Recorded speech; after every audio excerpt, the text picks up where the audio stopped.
The council chamber floated in the darkness of space, a massive structure built by civilizations that had traveled the stars for thousands of years. Inside, representatives from 47 species gathered around a circular platform. The air carried the mixed scents of different atmospheres, filtered and balanced to keep everyone alive and comfortable. Kyle Martinez stood near the human section, his dark blue uniform crisp and clean. He had represented Earth for 5 years now. But meetings like this still made his stomach tight. The emergency session had been called with only 6 hours' notice. That meant something bad was happening. The Vaxel elder moved to the center platform. Her species had been exploring the galaxy when humans still lived in caves. Her skin was pale blue and seemed to glow slightly in the chamber's soft light. She raised one long arm, and the room fell silent. "The Krillian Empire has announced expansion into Sector 773, she said. Her voice was calm but serious. "This sector borders human space. The Council must address this situation before it escalates." Kyle felt his jaw tighten. Sector 773 contained New Haven, a farming colony where 15,000 humans lived. They grew food and raised families. They had nothing to do with military matters or politics. A figure rose from the Krillian section. Thexal was massive, standing nearly 8 feet tall. His species had conquered 17 other races over the past 1,000 years. Thick armor covered his body, and his eyes glowed red in the chamber's light. He looked at Kyle with something that might have been amusement. "The Council wastes time on trivial matters," Thexal said. His voice rumbled like distant thunder. "The sector in question is unclaimed territory. The Krillian Empire has every right to expand there." Kyle stepped forward. "New Haven has been there for 12 years. We have filed all the proper claims with the Council. The colony is recognized human territory." Thexal laughed. The sound echoed through the chamber. "A farming settlement is not a claim. It is merely squatters on empty land. The Krillian Empire requires resources. We will take what we need." The Vaxil elder raised her hand again. "The Council recognizes human claims to the sector. Any expansion by the Krillian Empire into that region would violate Treaty 712. This council was formed to prevent such conflicts." "Then perhaps the council has outlived its usefulness," Thexal said. He turned to face Kyle directly. "Your species has been part of this council for only 30 years. You are children playing at galactic politics. The Krillian Empire has existed for millennia. We do not take orders from infants." Kyle kept his face neutral, though anger burned in his chest. He had learned over the years that showing emotion in these meetings only made things worse. "Humanity asks the Council to enforce existing treaties. We have no quarrel with the Krillian Empire, but we will defend our people." Thexal's laugh was louder this time. Several other species shifted uncomfortably in their seats. "Defend? Your species has never launched a single offensive action since joining this council. You send peacekeepers and diplomats. You talk and negotiate. You are weak." "Well," the Vaxil elder moved between them. Her expression was difficult to read, but Kyle thought he saw worry in her ancient eyes. "Commander Thexal, this council issues a formal warning. Humanity may appear peaceful, but we have observed their history. We have studied their behavior during peacekeeping missions. We strongly advise against aggressive action. You warn us about farmers?" Thexal spread his arms wide. "About a species that refuses to fight? The Krillian Empire does not fear humans. We will expand into Sector 773. If they wish to negotiate, they may present reasonable terms. If they resist, they will be removed." The council dissolved into arguments. Some species supported the Krillian position, seeing them as powerful allies.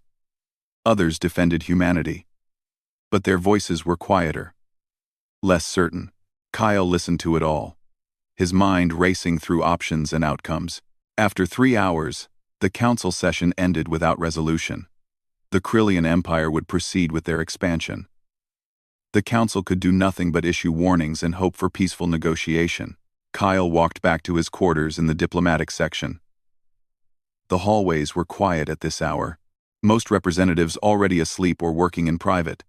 He activated his secure communication channel and waited for the connection to Earth. General Paul Anderson's face appeared on the screen. He looked tired. "How bad is it?" "They're coming," Kyle said. Thexel made it clear. They see New Haven as weak and undefended. The Council warned them, but they don't care. Paul nodded slowly. "We expected this. How much time do we have?" "Days, maybe a week at most. The Krillian fleet is already mobilizing. I saw the sensor reports during the Council meeting." "Understood. I'll inform the Defense Council." "Kyle, you need to stay calm there. Let them think we're panicking. Let them think we're weak." Kyle understood. For 30 years, humanity had played a careful game. They joined the galactic community with smiles and handshakes. They signed every treaty, followed every rule, and sent peacekeepers to conflicts across the galaxy. But they also watched. They learned. They prepared. "What about New Haven?" Kyle asked. Paul's expression darkened.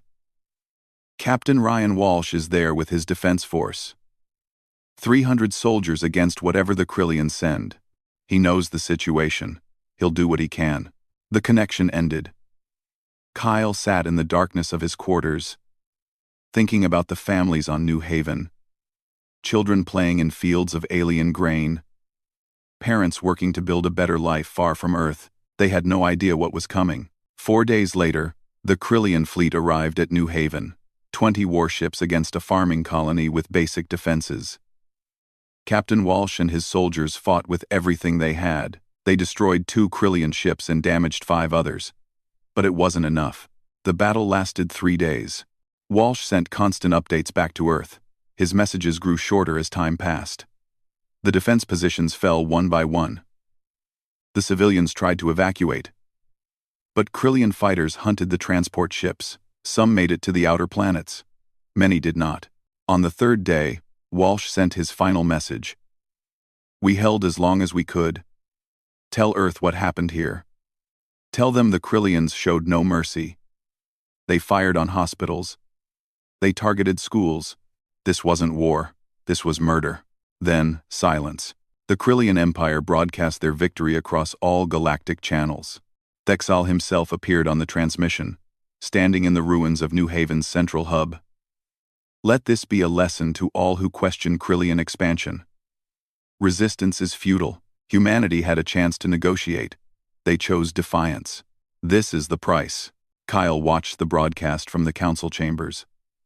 Other representatives offered quiet condolences.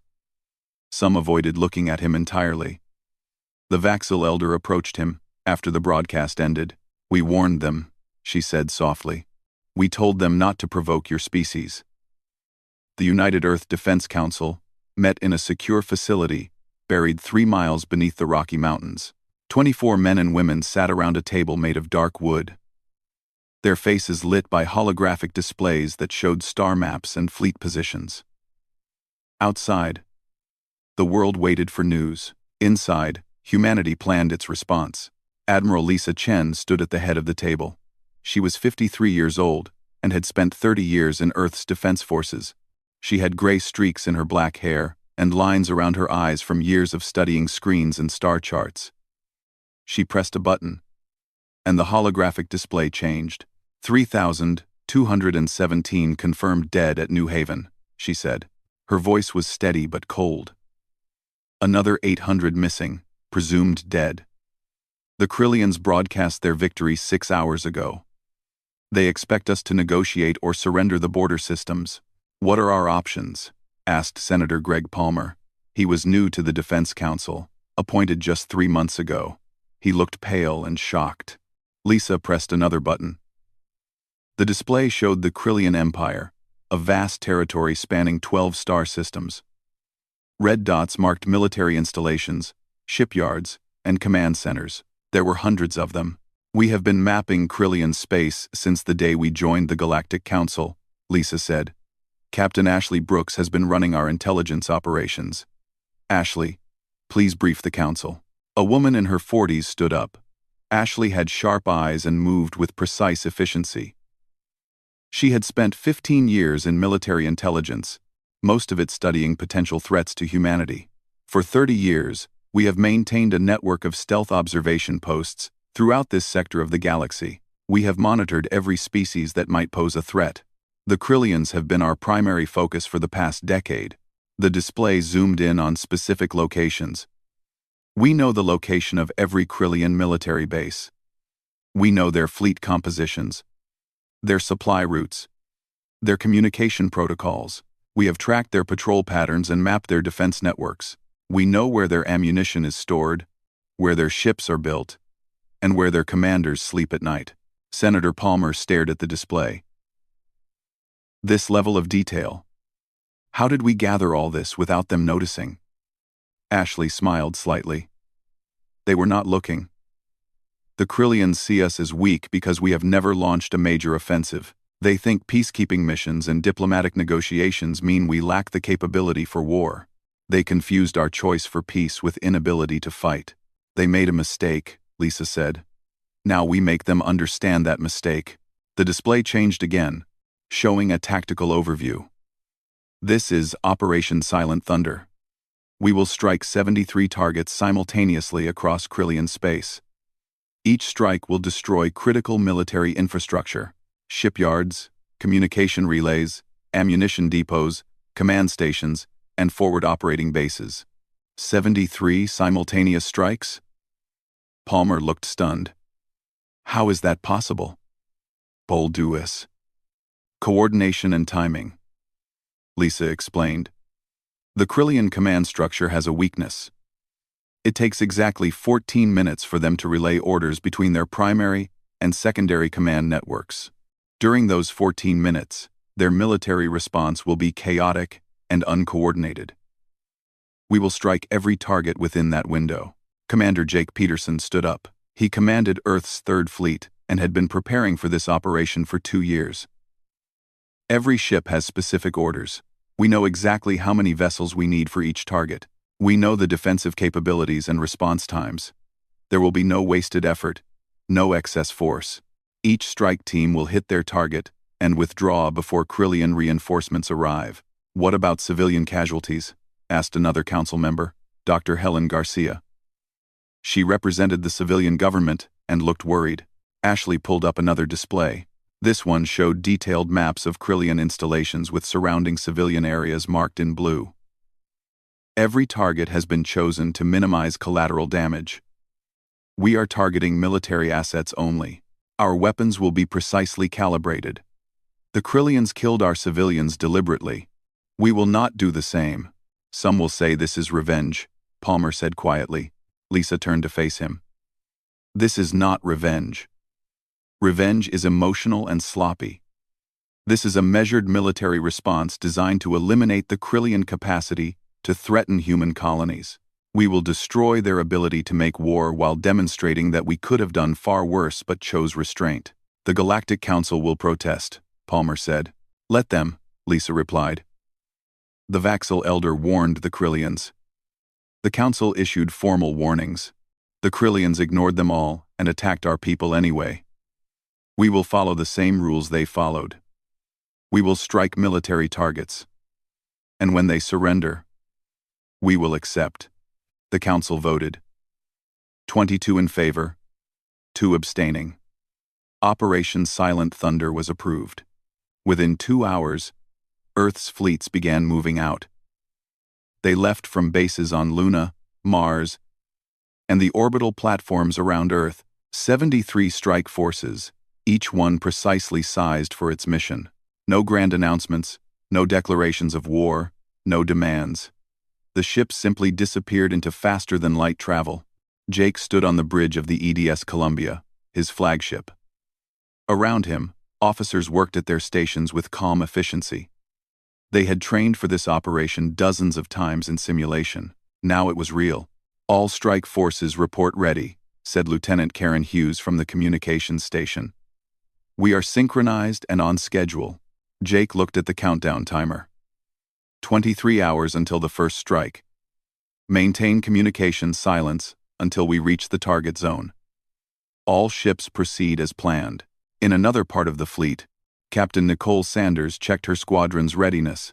She commanded 6 destroyers tasked with taking out communication relays in the outer Krillian systems. Her crew had spent weeks studying the targets, memorizing every detail. "We get one shot at this," she told her officers. "The Krillians think we're soft because we prefer talking to fighting. They're about to learn that we're good at both, but we're much better at fighting." Across the fleet, similar conversations happened. Commanders briefed their crews. Engineers checked weapon systems. Pilots ran through attack patterns one more time. Everyone knew the stakes. Everyone understood what failure would mean. Back on Earth, Kyle Martinez prepared to return to the Galactic Council chambers. He had been recalled for consultation, but now it was time to face the other species again. The Krillians would be celebrating their victory. Other species would be watching to see how humanity responded. Before he left, General Paul Anderson gave him one last instruction. "They will expect us to be angry or desperate. They will expect demands and threats. Give them nothing. Be calm. Be polite. Let them wonder what we're planning. What if they ask directly about military action? Tell them the truth. Tell them humanity will address the Krillian aggression and then return to diplomatic discussions. Nothing more, nothing less." Kyle arrived at the council chambers 8 hours before the strikes would begin. He walked through the diplomatic sections with his head high and his expression peaceful. Other representatives watched him, trying to read his mood. Some offered condolences. Others avoided him completely. The Krillians were celebrating in their section. Kyle could hear their loud voices talking about conquest and expansion. Thexal saw him in the corridor and laughed. "Have you come to negotiate terms of surrender, human? The Krillian Empire is merciful to those who submit quickly." Kyle stopped and looked at him. "We have not come to surrender." "Then what?" Thexal moved closer, using his size to intimidate. "Will you bring war? Your little fleet against the might of the Krillian Empire? We have been conquering worlds since before your species discovered fire. The Galactic Council warned you not to attack New Haven," Kyle said quietly. "You chose not to listen. Now humanity will respond." "With what? Words? Protests?" "Your species lacks the will to fight." The Krillian shipyard at Rexthar Prime was the largest military construction facility in their empire. 6 massive orbital platforms surrounded the planet, each one capable of building 3 warships at once. 16 vessels were under construction when Lieutenant Commander Megan Collins brought her strike force out of faster-than-light travel. 4 targets, 4 ships, Megan said to her crew. "Weapons free on my command." The Krillians detected them immediately. Warning sirens blared across the shipyard platforms. Defense turrets swiveled toward the human destroyers. Fighters began launching from the nearby carrier station. "Target lock confirmed on all platforms," said her weapons officer, Lieutenant Chris Parker. "Civilian Station Delta is showing 3,000 life signs. Clear separation of 90 kilometers from military targets. Fire solution calculated to direct all explosive force away from civilians," added the tactical officer. "Blast radius will be contained to military zones." Megan studied the display. Everything matched their simulations exactly. The Krillians had not changed their defensive positions in 3 months. They never imagined someone was watching. All ships. Fire. 24 missiles launched in perfect synchronization. They streaked across space, each one programmed with precise targeting data. The Krillian defense turrets tried to intercept them, but the missiles came from angles the defenses were not designed to cover. The first platform exploded in a burst of orange flame that quickly died in the vacuum of space. The structure broke apart, pieces tumbling slowly toward the planet below. 3 seconds later, the second platform went the same way. Then the third. Then the fourth. "Confirming all targets destroyed," Chris said. "Blast force directed away from civilian areas. No collateral damage detected. Time to target completion. 8 minutes. 14 seconds. Megan checked her display. The Krillian carrier was launching more fighters, but they would not reach attack range before her ships jumped back to faster than light. "All ships. Prepare for jump." Mission complete. 8 minutes after arriving, Megan's strike force vanished. Behind them, the Krillian shipyard burned, but the civilian station floated untouched, 90 kilometers away. Across Krillian space, the same scene repeated with different targets. Major Tyler Brooks led his squadron against an ammunition depot on the moon of Kelix 4. The depot was built into a crater 5 miles from a small civilian settlement of mining families. The depot has enough explosives to level everything within 50 miles, Tyler told his crew. Our missiles are set to detonate in a sequence that will direct the blast upward and away from the settlement. If we get this wrong, 4,000 people die. Solution confirmed, his weapons officer replied. Sequence programmed. Ready to fire. Tyler watched the numbers scroll across his screen. The margin for error was tiny. Too much force, and the explosion would spread. Too little, and the depot would survive. Fire. The missiles hit in a precise pattern around the depot's perimeter. The explosions triggered the stored ammunition in a chain reaction. But the force went upward, away from the planet's surface. A column of fire rose 3 miles into the thin atmosphere before dissipating. Depot destroyed, Tyler confirmed. Settlement showing no damage, all civilians safe. His squadron jumped away before the Krillian defense fleet could respond. Captain Nicole Sanders commanded the strike against communication relay stations in the outer system. Her target was a network of 6 satellites that coordinated military communications across 3 sectors. The satellites orbited between 2 civilian shipping lanes where freighters carried food and supplies. We need to destroy the military satellites without touching the civilian ships, Nicole explained to her crew. Some of those freighters belong to neutral species. If we hit one by accident, we turn allies into enemies. Her ships moved between the satellites with careful precision. Each destroyer targeted one satellite. They waited until the civilian traffic was clear, then fired. The satellites exploded one after another. Nicole watched the civilian ships on her sensors. Several changed course, moving away from the battle zone. But none were hit, none were damaged, targets destroyed. Civilian traffic clear, jump now. 14 minutes after the first strike, 73 different locations across Krillian space had been hit. Shipyards, ammunition depots, communication relays, forward bases, and supply stations, all destroyed with surgical precision. And in every case, nearby civilian areas remained untouched. The Krillian military command struggled to understand what was happening. Reports flooded in from every corner of their empire. Bases destroyed. Fleets scattered. Communication networks severed. But how? The humans had never shown this capability. They were supposed to be weak, focused on peace and diplomacy. Commander Vexal, brother to Thexal, commanded the Krillian Third Fleet. He received emergency orders to defend the shipyard at Rexstar Prime. His fleet jumped to faster than light and raced to the rescue. They arrived 40 minutes after Megan's strike force had already left. Vexal stared at the wreckage of the 4 construction platforms. Billions of credits worth of material and equipment floating in pieces. 3 partially built warships torn apart, but the civilian station nearby was perfectly fine, untouched by the battle. How did they know exactly where to strike? His second-in-command asked. How did they avoid the civilian station so precisely? Vexal had no answer. He ordered his fleet to the next target, an ammunition depot. They arrived there too late as well. The depot was destroyed, but the nearby mining settlement was safe. Everywhere the Krillian fleet went, they found the same thing. Human forces had already struck and withdrawn. Military targets destroyed.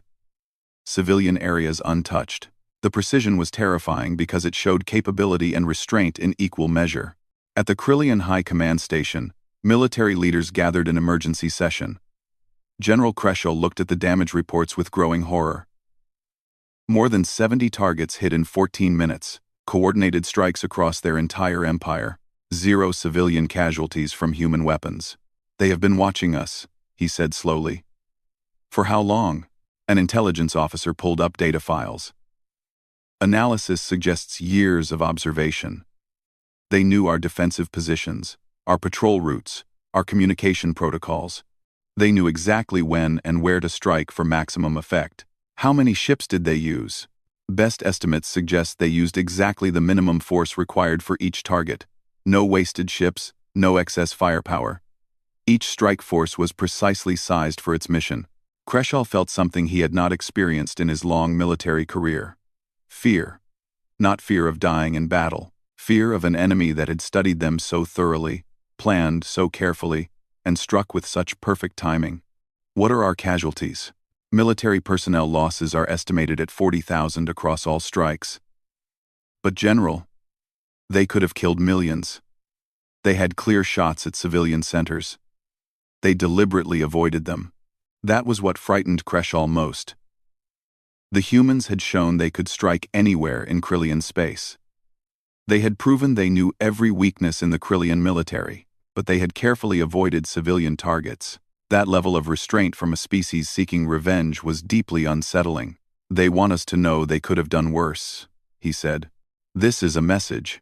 What kind of message? A warning. They are showing us that they could destroy our cities but choose not to. They are giving us a chance to stop this before it gets worse. Back in her flagship, Admiral Lisa Chen reviewed the strike reports. All 73 targets destroyed, all strike forces returned safely. 0 civilian casualties from human weapons. The operation had gone exactly as planned. The Krillians are in chaos, Ashley reported. Their command network is trying to coordinate responses, but they keep arriving too late. They cannot figure out where we will strike next. Because we are not striking next, Lisa said. This was the message. Now we wait for their response. Commander Jake Peterson brought his fleet back to human space. His crews were exhausted but satisfied. They had executed one of the most complex military operations in human history, without a single mistake. How do you think they will respond? His executive officer asked.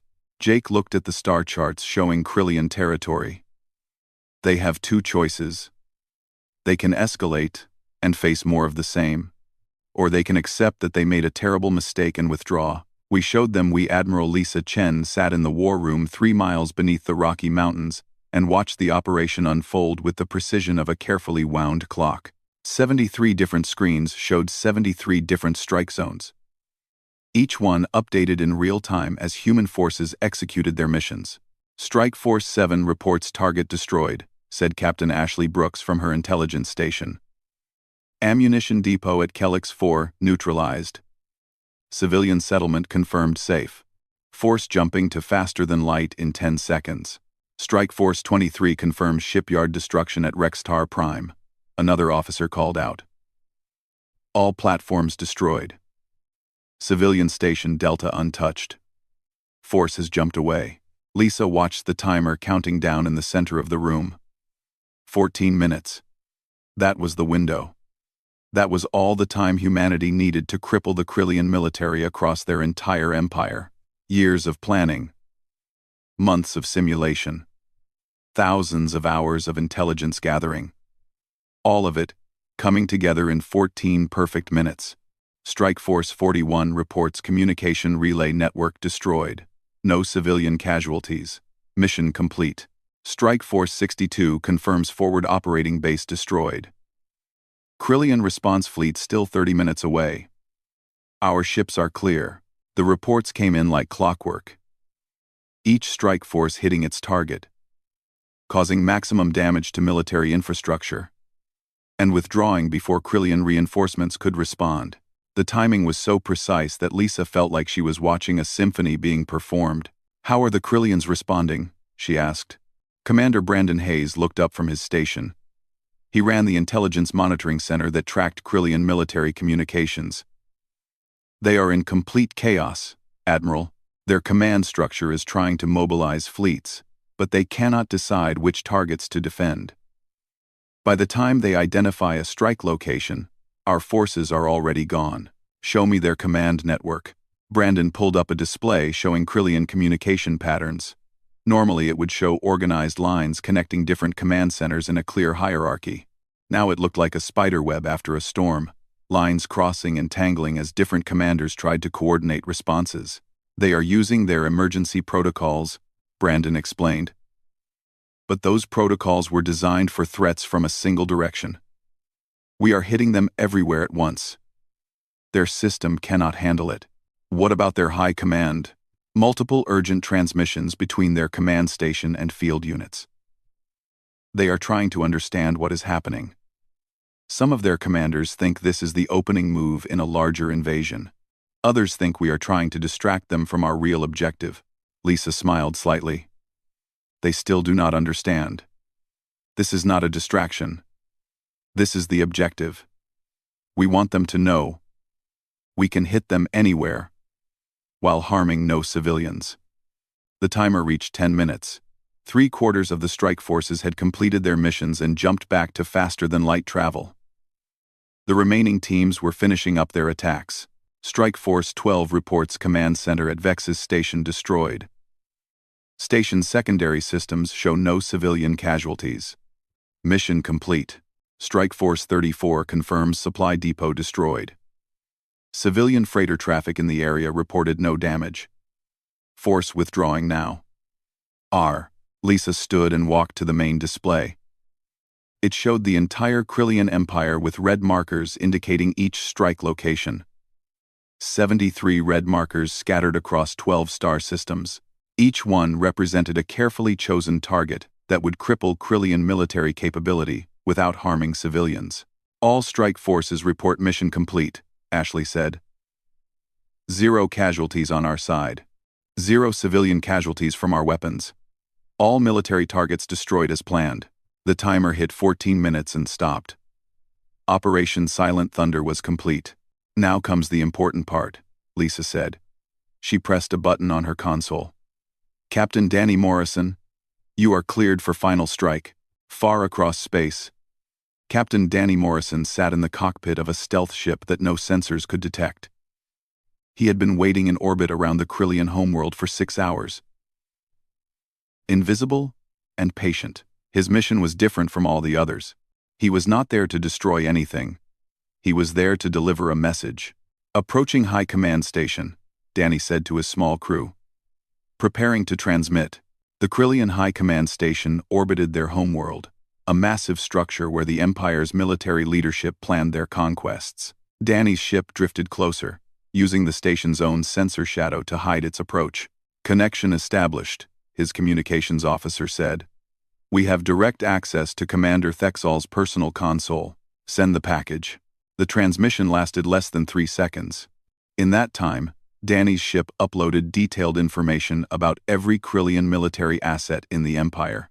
Base locations, fleet compositions, defensive capabilities, commander names and locations. Patrol schedules, supply routes. Everything. The message ended with simple text that appeared on Thexal's screen in the Krillian language. We could have struck here first. We chose not to.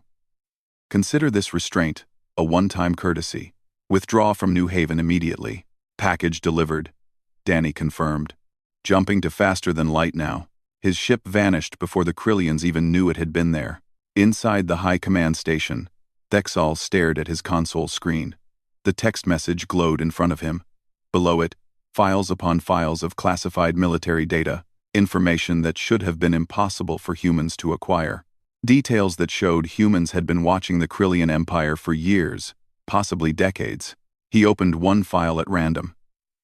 It showed the defensive layout of a forward base in the outer colonies. The file was dated 3 weeks ago. Every detail was accurate, including recent changes to patrol schedules. He opened another file. Fleet positions from yesterday.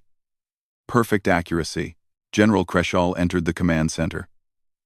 We have received reports from all affected locations. 73 simultaneous strikes. They hit us everywhere at once. I know, Thexal said quietly. He turned his console so Kreshal could see the data. They just sent this. They know everything about our military. Everything. Kreshal read through the files, his expression growing darker with each one. How long have they been watching us? Years. Maybe since they joined the Galactic Council. While we dismissed them as weak, they were learning everything about us. Our strengths, our weaknesses, our routines, everything. What does the message mean? They could have struck here first? Thexal looked at the orbital path display. The High Command Station circled the Krillian homeworld, home to 6 billion civilians. They are saying they could have attacked this station and killed us all before launching their other strikes. They had a ship in orbit around our homeworld, and we never detected it. The weight of that realization settled over them both. The humans could have killed the military leadership and caused chaos before hitting the 73 other targets. Instead, they chose to hit military installations first and deliver a message second. They want us to know they showed restraint, Kreschel said slowly. They are demonstrating that they could have done far worse but chose not to. This is mercy, disguised as a threat. Or a threat disguised as mercy, Thexal replied. Either way, the message is clear. They can strike anywhere in our empire. They know everything about our military, and they are willing to avoid civilian casualties even when seeking revenge. Reports continued to flow in from across the empire. Commanders described the precision of the human attacks. Weapon strikes that destroyed military targets, while leaving nearby civilian areas untouched. Timing so perfect that reinforcements arrived minutes too late. Withdrawals so quick that pursuit was impossible. What are our losses? Thexal asked. 40,000 military personnel, Kreschel replied. But Commander, the humans killed 3,000 civilians at New Haven. We lost 40,000 soldiers today, but they killed none of our civilians. 0. With the capability to destroy our cities, they chose to hit only military targets. Thexal understood the math. The humans had shown tremendous restraint. They could have killed millions in revenge but chose to strike only military assets. That made them more dangerous, not less. It showed they were not acting out of rage or emotion. They were acting with cold, calculated precision. They gave us a warning in the message, he said. Withdraw from New Haven immediately. If we do not, then they will launch more strikes. And next time, they may not show the same restraint. Thexal looked at the data on his screen. Years of human intelligence gathering. Perfect knowledge of Krillian capabilities. Precise execution across 73 targets. Not a single mistake. Not a single missed target. Not a single civilian casualty from human weapons. The Vaxil elder warned us, he said quietly. She told us not to attack the humans. She said they were more dangerous than we understood. We dismissed her warning. What should we do? Thexal made a decision that went against every instinct of Krillian culture. His species had spent 1,000 years conquering others. They had never retreated, never surrendered, never shown weakness. But the humans had just taught them a lesson about the difference between strength and wisdom. The Galactic Council chamber was in chaos. Representatives from 47 different species shouted at each other, their voices creating a noise that would have been painful if not for the translation filters built into the room. 24 hours had passed since the human strikes across Krillian space, and the galaxy was still trying to understand what had happened. Kyle Martinez walked into the chamber with steady steps and a calm expression. He had slept well the night before. Despite everything. Other representatives stared at him as he passed. Some looked frightened, others looked impressed, a few looked angry. The Vaxil elder raised her hand, and the chamber slowly fell silent. Her ancient eyes studied Kyle as he took his place at the human section. Ambassador Martinez, the Council demands an explanation for humanity's military actions against the Krillian Empire. Kyle stood and faced the assembly. The Krillian Empire launched an unprovoked attack on New Haven, a human colony. 3,000 civilians were killed. The Krillians targeted hospitals and schools deliberately. They broadcast their victory as a warning to other species. Humanity responded with a measured military strike against Krillian military infrastructure.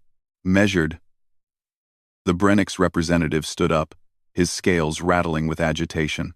You destroyed 73 military installations across 12 star systems simultaneously. That is an act of total war. No, Kyle replied calmly. Total war would have included civilian targets. Humanity struck only military assets. We caused 0 civilian casualties.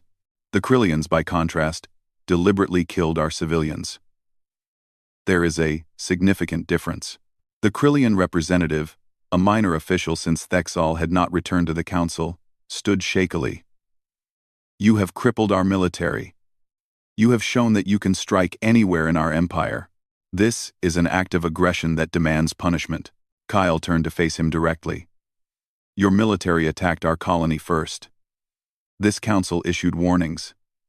The Vaxil Elder specifically warned your leadership not to provoke humanity. Commander Thexal dismissed those warnings. He called us weak. He attacked our people. We responded. If anyone should face punishment, it is your empire for starting this conflict. Senator Greg Palmer, sitting with Kyle as part of the human delegation, stood and activated a holographic display. It showed the attack on New Haven from multiple angles. Krillian fighters targeting evacuation ships, hospitals burning, children running through destroyed streets. 3,217 dead, Greg said quietly. Many of them children. The Krillians broadcast this attack across the galaxy as entertainment. They expected us to surrender out of fear. He changed the display to show the human counterstrikes, each one carefully documented. Humanity responded with precision strikes on military targets only. We had the capability to destroy Krillian cities. We chose not to. We showed restraint that the Krillians did not. The Vaxil Elder spoke again. This council issued warnings to the Krillian Empire. We told them that humanity was not to be underestimated. We based these warnings on our observations of human behavior during peacekeeping missions. We noted that humans demonstrate remarkable patience but also remarkable precision when they choose to act. The Krillians ignored our warnings. Ambassador Martinez, what is humanity's position going forward? Kyle took a deep breath. This was the moment that mattered. Humanity joined the Galactic Council in good faith. We have honored every treaty and agreement. We have participated in peacekeeping operations across the galaxy. We have tried to be good neighbors and reliable allies. When attacked, we responded with measured force. We demand that the Krillian Empire withdraw completely from New Haven, pay reparations for civilian casualties, and formally apologize for their unprovoked attack. We also demand that this council enforce its own treaties regarding territorial sovereignty. And if the Krillians refuse? Asked the Brennix representative. Kyle's expression did not change. Then humanity will resume military operations. We have demonstrated our capability. We have shown restraint. But we will protect our people and our territory. The choice is theirs. The chamber erupted in arguments again. Some species supported humanity, pointing out that the Krillians had attacked first and violated council treaties. Others worried about the implications of humanity's military capability. A few tried to argue for sanctions against both sides. The Vaxil Elder let them argue for several minutes before raising her hand for silence. This council will now vote on the matter. First vote. Does this council recognize the Krillian attack on New Haven as an unprovoked act of aggression that violated Treaty 712? The vote was overwhelming. 42 species voted yes, only 3 voted no, 2 abstained. Second vote. Does this council support humanity's demand for Krillian withdrawal from New Haven and payment of reparations? This vote was closer but still clear. 37 voted yes, 7 voted no, 3 abstained.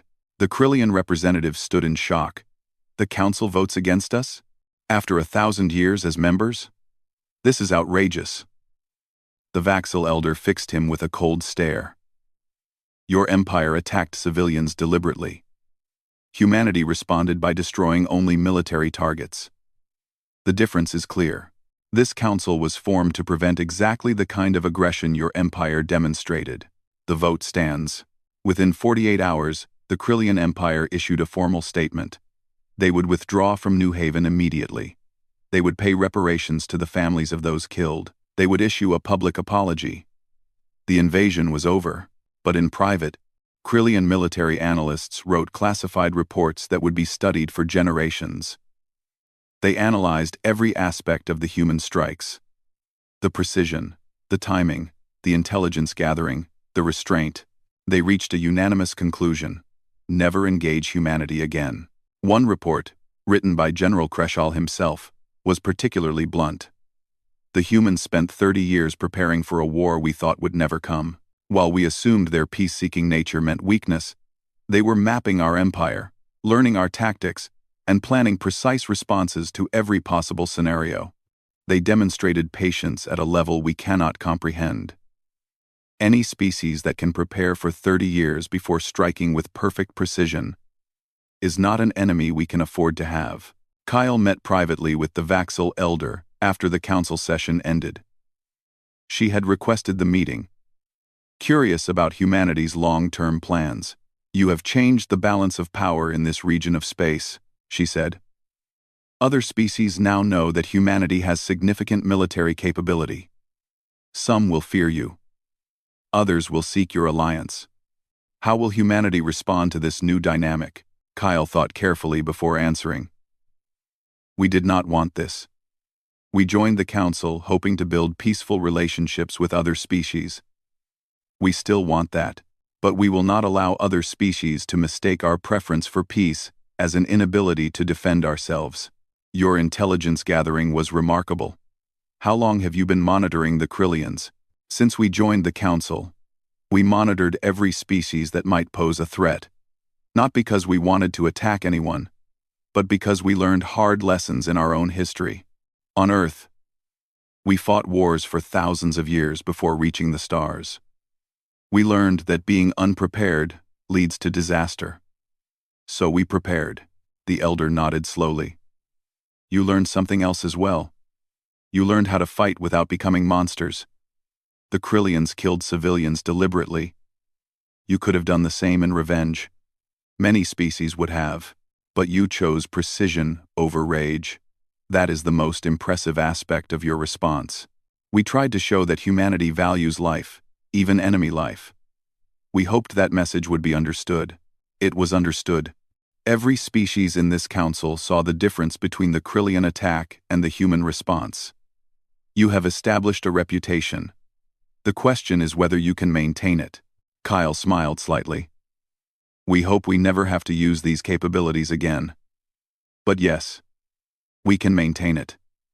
Humanity does not make threats we are not prepared to follow through on." 2 weeks later, human ships returned to New Haven. They brought supplies, construction equipment, and thousands of workers to help rebuild. Captain Ryan Walsh, who had survived the battle but lost 2/3 of his soldiers, stood at the landing site as the ships touched down. Admiral Lisa Chen herself came with the first wave of supplies. She found Walsh standing in what used to be the colony's central plaza. Now it was just rubble and burned structures. "We came as fast as we could," Lisa said. Walsh looked at her with tired eyes. 3 days. We held for 3 days.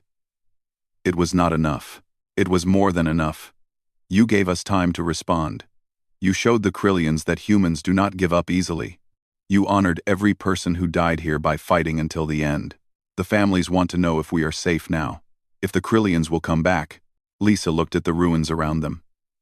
"The Krillians will not come back. We made sure they understood the cost of attacking human colonies.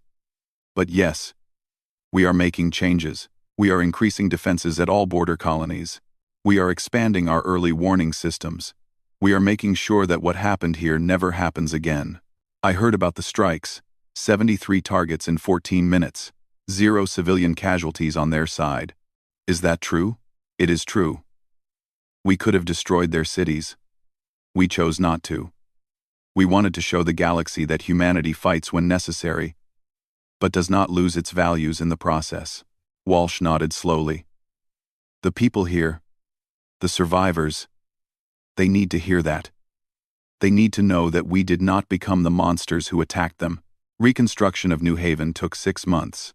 The colony was rebuilt with stronger defenses and better warning systems. Families returned to their farms. Children played in new parks built over the old battle sites. Life continued. But across the galaxy, other species remembered. They remembered the warnings that were ignored. They remembered the attack that killed 3,000 civilians. They remembered the response that destroyed 73 military targets with perfect precision and 0 civilian casualties. Humanity had demonstrated something that would be discussed in military academies across the galaxy for generations. They had shown that the most dangerous opponent is not the one who fights with rage and emotion. It is the one who prepares carefully, strikes precisely, and maintains moral discipline even in war.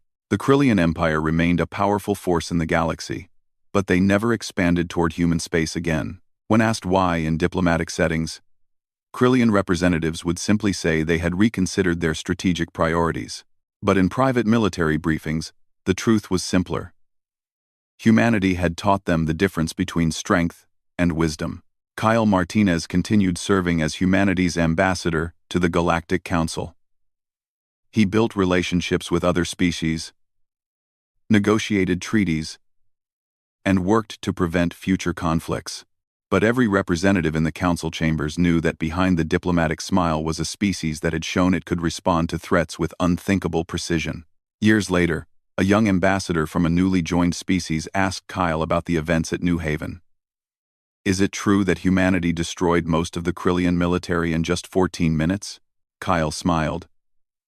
"We did what was necessary to protect our people. We showed restraint when we could have shown rage. We hope that message was clear."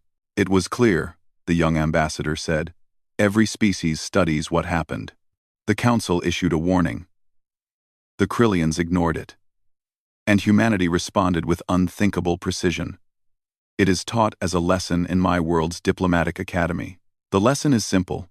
Never mistake patience for weakness. Kyle nodded. That is a good lesson. We hope other species learn it without having to experience what the Krillians did. The young ambassador looked thoughtful. My people wonder if humanity will use this capability again. Only if we must. We prefer peace. We seek cooperation. But we will always be ready to defend ourselves and our allies. That is the balance we try to maintain. How do you do it? How do you prepare for war while seeking peace? Kyle thought of the years of intelligence gathering, the careful planning, the precise execution. He thought of the 3,000 civilians who died at New Haven and the restraint humanity showed in response. He thought of Captain Walsh fighting for 3 days against impossible odds, and Admiral Chen watching the operation unfold with perfect timing. We remember our history, Kyle said finally. We remember what happens when good people are unprepared. We remember the cost of weakness and the responsibility of strength. And we remember that the goal is not to win wars but to prevent them. Everything else follows from that. The young ambassador nodded and walked away, leaving Kyle alone with his thoughts. Outside the council chambers, the galaxy continued turning. Species traded and talked and sometimes argued, but they also watched. They watched humanity with a new understanding. The council had issued a warning. The Krillians had ignored it. And humanity had responded with unthinkable precision. That story would be told for generations, a reminder that patience and preparation, combined with moral discipline, created a force more powerful than rage or hatred ever could. Humanity had not sought war. But when war came, they had shown the galaxy what humans could do. And more importantly, they had shown what humans chose not to do. That choice, that restraint, that precision. That was what made humanity truly dangerous. That was what made them truly strong. Send a transmission to our forces at New Haven. Order them to withdraw immediately. All ships, all personnel, all equipment. We leave nothing behind. The Emperor will be displeased. The Emperor is not sitting here looking at data that shows humans can destroy our entire military whenever they choose. The humans sent a message. They can hit us anywhere. They know everything. They showed mercy once. We would be fools to assume they will show it again. The order went out across Krillian military channels. Withdraw from New Haven. Return to Krillian space. The invasion was over. The war that lasted 14 minutes had ended. Can hit them anywhere while avoiding civilians. That is more frightening than if we had simply destroyed everything. In the council chambers, Kyle Martinez received secure updates on the operation. Every target destroyed. No civilian casualties. Perfect execution. He allowed himself a small smile before composing his expression again. The Vaxil elder approached him in the corridor outside the chambers. Something has happened. The Krillians received urgent communications from their military command. They look frightened. Humanity has responded to their attack on New Haven, Kyle said calmly. What have you done? We destroyed their capacity to threaten our colonies. We did so with precision and care. No civilians were harmed by our weapons. The elder studied his face. You planned this for years. While appearing peaceful, humanity was preparing for war. We hoped we would never need these plans, Kyle replied. The Krillians chose to attack civilians. We chose to respond with measured force against military targets only. There is a difference. The elder nodded slowly. The Krillians will never forget this. Neither will the rest of the galaxy. You have changed everything, Kyle smiled. It was the same expression he had given the Vaxil elder. Not happy. Not angry. Just certain. You will understand soon enough. I suggest you contact your military commanders in the next few hours. You might want to check on their status. He walked away, leaving Thexel staring after him with confusion, beginning to replace his confidence. In the war room beneath the Rocky Mountains, Admiral Lisa Chen watched the countdown timer tick down. 73 strike forces were moving into position. The operation had taken 2 years to plan and would be executed in 14 minutes. All forces report ready, Ashley said from her station. We are go for Operation Silent Thunder. Lisa took a deep breath. Execute on my mark. 3, 2, 1. Mark. Across Krillian space, human ships emerged from faster-than-light travel. The war had begun. Kyle looked at her. They didn't listen. No, she agreed. They did not. What will humanity do now? Kyle's expression was calm, almost peaceful. We will respond. The elder studied his face for a long moment. I have lived for 600 years. I have seen many species rise and fall. I have watched wars consume entire sectors of space. When I look at you now, I see something that frightens me more than Krillian warships. What do you see? Certainty, she said. The Krillians believe they have won. But you know something they do not. What is humanity planning, Ambassador Martinez? Kyle smiled slightly. It was not a happy expression. Justice.